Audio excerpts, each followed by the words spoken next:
Welcome to the Enugu State Town Hall meeting, where stakeholders and citizens are meeting with Governor Peter Amba on the occasion of his stewardship in the last 10 months. The theme of this particular discourse is issues of governance, the journey so far. Signature Television is live at the banquet hall of the old Enugu Government Lodge. We recognized and identified the challenges of security as the biggest elephant we had in the room. And we knew it was imperative we address that. Recall that we made very consequential pronouncements and we had to mobilize the security agencies who worked with us, indeed, toiled day and night, worked tirelessly for us to have the state of security that we have today in Enugu. And then we went on to commence the installation of CCTV across our metropolis. And today we're almost 80% done. Recall we committed to the provision of water within a time frame of 180 days. When we came in, we were generating less than 5 million liters of water daily. Our current production capacity has gone up to 120 million liters daily. You may have noticed that there's work currently going on the International Conference Center.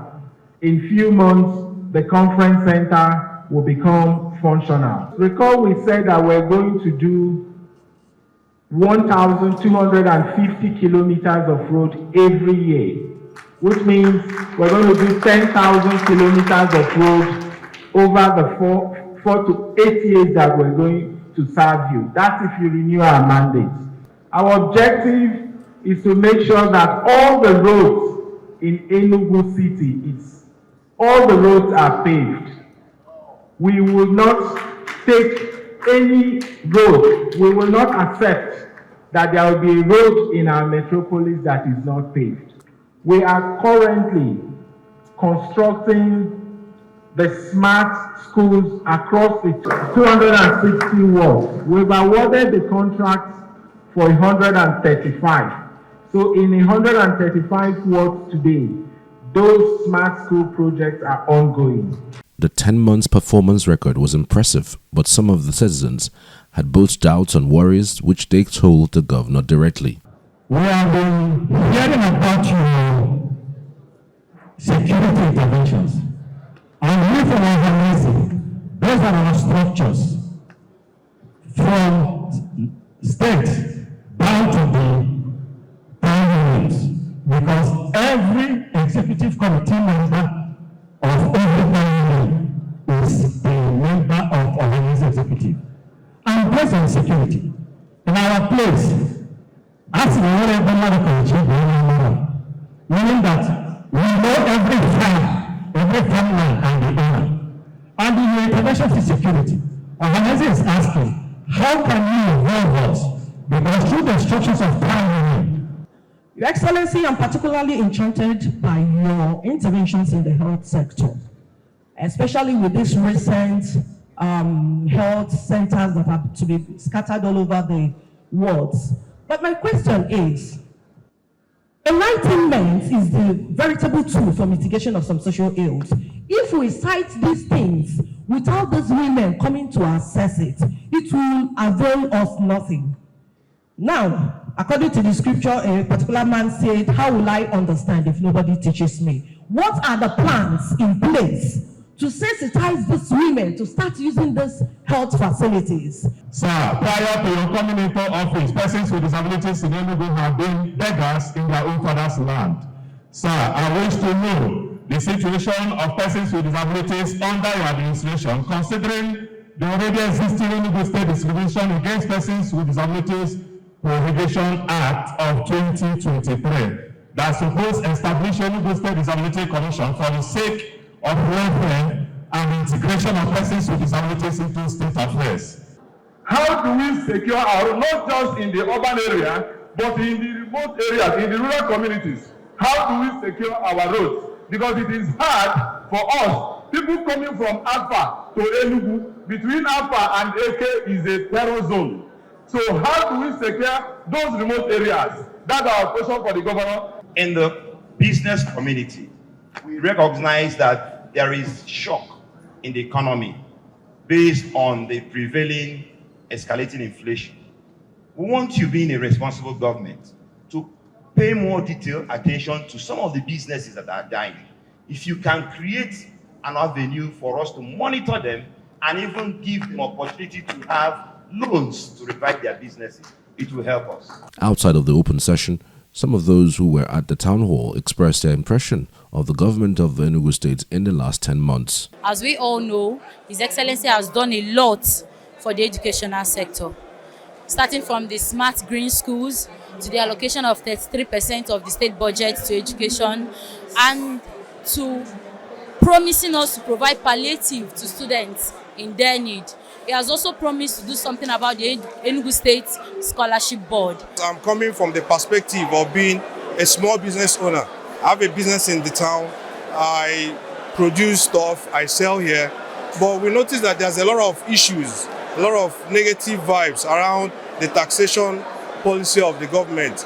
Taxation is good, but a lot of people feel that looking at the overall economy at the moment, that there should be a more flexible, a more friendly approach, towards the taxation policy of the government.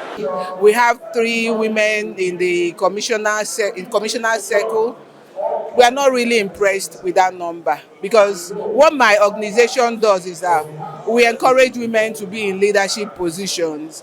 We teach them voter education, we teach them to vote and to be voted for, to be carried along in leadership process, to come and contest and equally take up appointment positions. But unfortunately, in Enugu State, we've not had that. We just have 2 women in the House of Assembly and 3 women as commissioners. So we are not really impressed by that. The Enugu State government wanted the feedback from its citizens. It got much more because, in addition to what they think about governance in the state, some of those at the event said the town hall gave them a sense of ownership of their government. This is the first time in the history where this kind of gesture is being inclusive.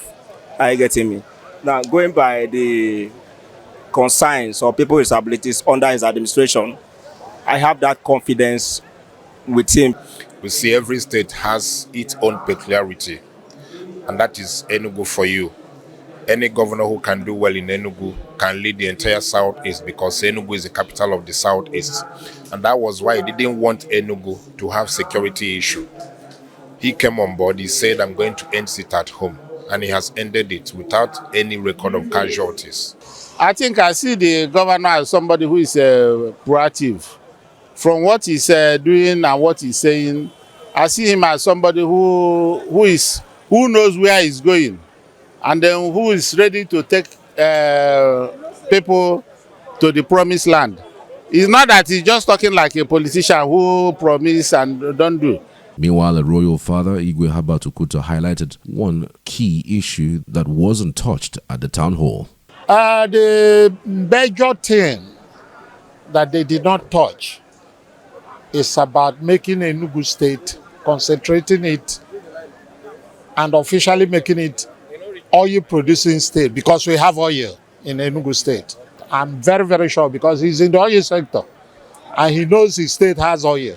So he must be doing something on the ground about it. The town hall with the title, Issues in Governance, The Journey So Far, was a shift from the governor talking to the people to the governor talking with the people. The issues raised at the event reflected a burning interest by the people and their government, and a sign that the governor may have struck the right chord in his town hall approach. From the old government lodge in Enugu State, I'm Charles Pius for Signature Television.